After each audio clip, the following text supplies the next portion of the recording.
Welcome to the AFR Saints channel, where we provide you daily content on your favorite team, the New Orleans Saints. Do us a favor and hit that subscribe button. Be sure to leave your comments below and smash that like button. Who dat?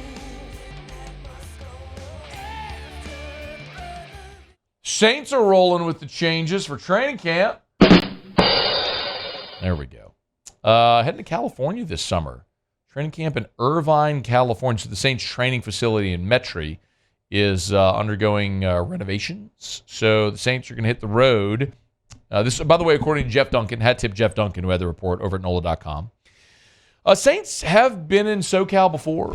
They joint practices actually last year with the Chargers out in Southern California. I don't know, man. I love talking to the old Saints guys, the old heads. I say old heads. The guys that were there for the first Sean Payton training camps, the ones that went to Millsaps, and they talk about how it was just a terror. 2 days in Millsaps when it was 100 degrees, staying in crappy college dorms at a JUCO. Not a JUCO, but what's Millsaps? Division II, Division III? And now they're going to go to this palatial estate in Irvine, California. Or maybe they'll just be at UC Irvine. Either way. Which probably won't be palatial, but it'll feel palatial relative to Millsaps in Jackson, Mississippi, because you'll be in Irvine, California. You'll be there in SoCal with gorgeous weather. Highs in the low 70s with no humidity. Pretty good way to keep your legs under you, especially because they don't do 2 days anymore. We talk so much about all this season about the Saints and Dennis Allen and Derek Carr and all that stuff. Is it fair to say that I've been labeled a Derek Carr hater? Would you say that that's a fair assumption? Yeah. Okay. It's fair. And I'm not denying that. I'm not saying that I'm a Derek Carr hater because I don't hate Derek Carr. I just feel like I have a very honest criticism of Derek Carr, and that I'm one of the few that's willing to say and acknowledge what he has shown his NFL ceiling and ability to be. And I think there's a big difference between that and being honest about what I feel his ceiling is and being a hater. A hater would be unable to acknowledge when things go well. And I can acknowledge when Derek Carr does things well. But I think there's a massive chasm of a difference between acknowledging when I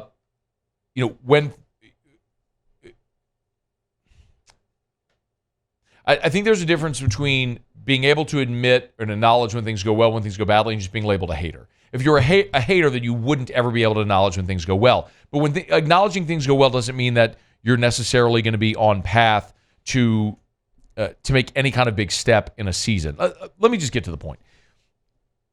All last offseason, whenever there was any type of objective or subjective measure of quarterbacks, we talked about it. And over and over and over and over and over and over again, the same thing kept being stated, which was Derek Carr's an average quarterback and the Saints aren't going to be very good. The Saints win totals told us that. The NFL tier list told us that. You could look at objective metrics over 10 years where Derek Carr and Andy Dalton's first 9 seasons mirrored each other. They were basically the same guy. We went through all this stuff. The red zone statistics, all of those things told you the story.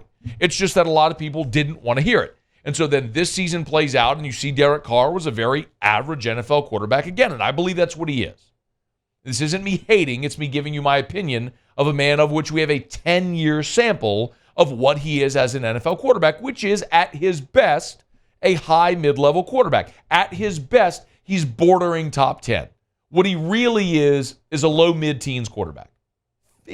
14 to 19 in the NFL among starters is probably where he belongs. But I got labeled a Dennis Allen and Derek Carr hater last year, but I kept showing you objective and subjective reasoning confirming that from impartial people outside of New Orleans and those that cover the team, know the team, cheer for the team, etc. Well, here you go again. CBS Sports has a list up.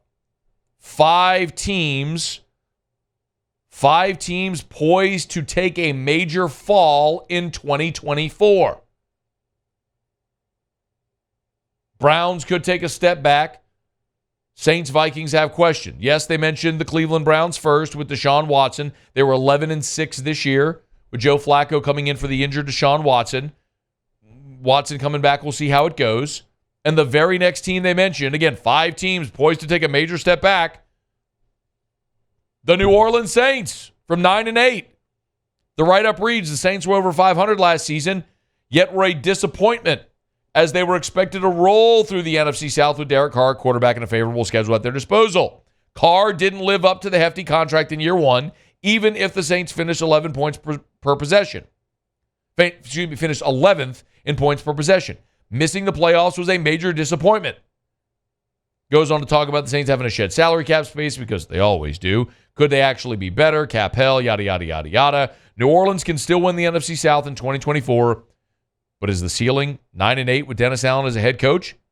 The Saints don't have a great front office structure, nor a good head coach in place to get the most out of a group that should be better than the record shows. Not me saying it. That's an independent third party saying there are 5 teams poised to take a major step back, and the Saints, because of a quarterback that didn't live up to the expectations, a bad head coach and a poor front office, bad cap situation, the Saints probably take a step back because if the ceiling is 9-8, Dennis Allen's a bad coach and they won't reach that. And I don't disagree. You can call me a hater all you want, but are you going to line up with Jeff Carr and CBS Sports and all these people and say the same thing about them? Are they Dennis Allen and Derek Carr haters too? Or are they just telling you the thing that you don't want to hear? Hey, thanks so much for watching. Please leave your comments. I love to interact. And be sure to hit the red subscribe button below.